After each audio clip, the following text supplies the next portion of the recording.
तेरे सिवा महबूब हकीकी कोई नहीं है, कोई नहीं।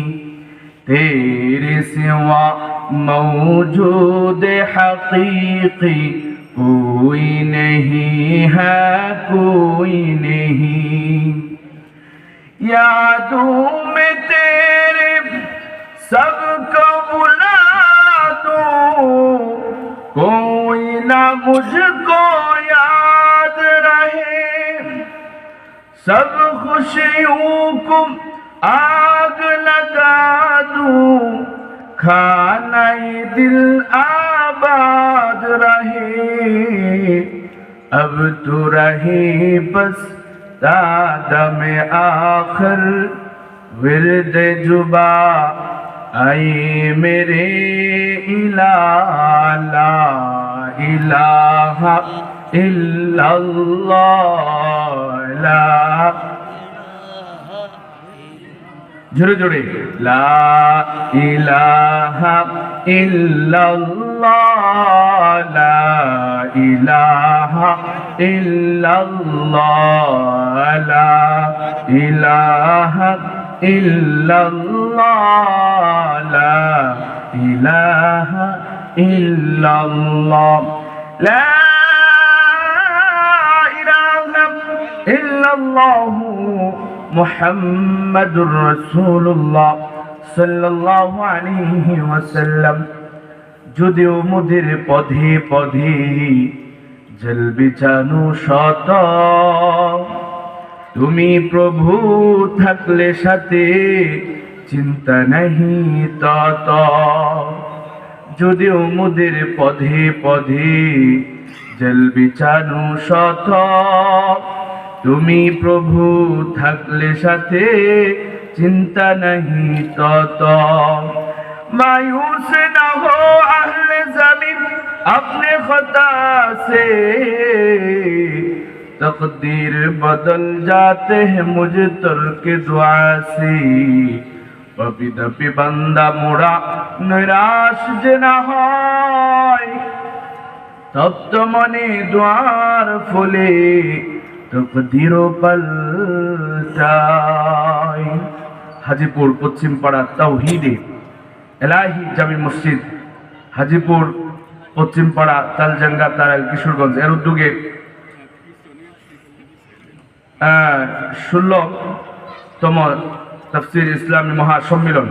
উক্ত ইসলামী মহাসম্মেলনের সম্মানিত সভাপতি, আজ আমাদের এই মাহফিলের প্রধান অতিথি, যিনাকে সাধারণত আমরা পাওয়াটা খুব কঠিন বিষয়, কিন্তু আলহামদুলিল্লাহ এই হাজিপুর গ্রামে যে মসজিদের ইমাম যারা আছেন, আলহামদুলিল্লাহ প্রত্যেকটা ইমাম যোগ্য ইমাম, বলেন ঠিক কিনা? হযরত মাওলানা মুফতি নজরুল ইসলাম সাহেব দামাত বরকাতুহুম,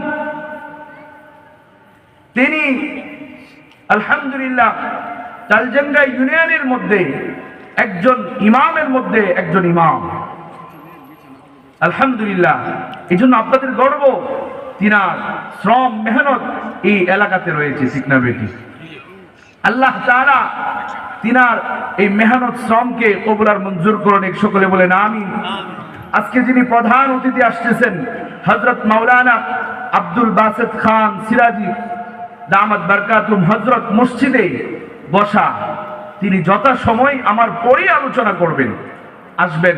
এই জন্য আমরা যারা এদিক সেদিক ঘোরাফেরা করতেছি, আলোচনা শুনলে বুঝতে পারবো এমন একজন আল্লাহওয়ালা, এমন বিজ্ঞ আলেম, এমন সোহবতওয়ালা একজন আলেম আপনাদের গ্রামে আগমন করেছে, যার সাথে সাক্ষাৎ করতে হলো বহুদিন আমাদেরকে অপেক্ষা করতে হবে। আলহামদুলিল্লাহ, সকলে বলেন আলহামদুলিল্লাহ। এই জন্য আমি হাজিপুর এলাকার গ্রামবাসীকে বলবো, আমরা কেউ আজকে ঘরে বসে থাকবো না।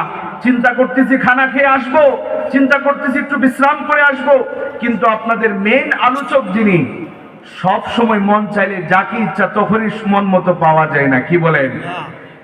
আল্লাহ তাআলা এতটুকু সময়ের মধ্যে পেয়েছি, এতটুকুই যথেষ্ট। আল্লাহ তাআলা হযরতের সুহবত আমাদের সকলকে নেওয়ার তৌফিক দান করুক, সকলে বলেন আমিন। আল্লাহ রাব্বুল আলামিন কোরআনে কারিমে বলেন, লা ইন শাকারতুম লা আযীদান্নাকুম ওয়া লা ইন কাফারতুম ইন্না আযাবী লাশাদীদ। আল্লাহ তাআলা বলেন, বান্দা আমি তোমাকে যে নিয়ামত দিয়েছি এই নিয়ামতের উপর যদি তুমি শুকর আদায় করো আমি নিয়ামতকে বৃদ্ধি করে দিব। সুবহানাল্লাহ। আরো জোরে বলেন সুবহানাল্লাহ। আর যদি তুমি আমার এই নিয়ামতকে না শুকর আদায় করো, নিয়ামতের শুকর আদায় করো না করো, তাহলে যে নিয়ামত দিয়েছি এই নিয়ামত তোমার কাছ থেকে ছিনিয়ে নেব এবং তোমাকে কঠিন শাস্তির মধ্যে তোমাকে ফেলে দেব। এই জন্য হাজীপুর এলাকার মুসলমান ভাইরা আজ গড়ে বসে থাকার সময় না। অনেকেরই মা নাই, বাবা নাই, অন্ধকার গহীন কবরে শুয়ে আছি। ও বাবা, তুমি যে ঘরটার মধ্যে থাকো এই ঘরটা তোমার বাবার করা। যে বাড়িটার মধ্যে তুমি আজ গোছাচ্ছ সেই বাড়িটা তোমার মার করা। ও হাজীপুরবাসী, তুমি জানো না এই বাড়িটা গড়তে তোমার বাবা কি পরিমাণে শ্রম মেহনত দিয়েছে। নিজে খাই নাই, নিজে পড়ে নাই, শ্বাসটলের মধ্যে যাওয়ার পরে ভালো খাবার খেতে ইচ্ছা হয়েছে, কিন্তু চিন্তা হয়েছে আমার তো সন্তান আছে, তাদেরকে গুছায়া গাছায়া চলে যাইতে হবে। সব সময় বাবা মা চিন্তা করে আজ তারা অন্ধকার গহীন কবরে শুয়ে আছে।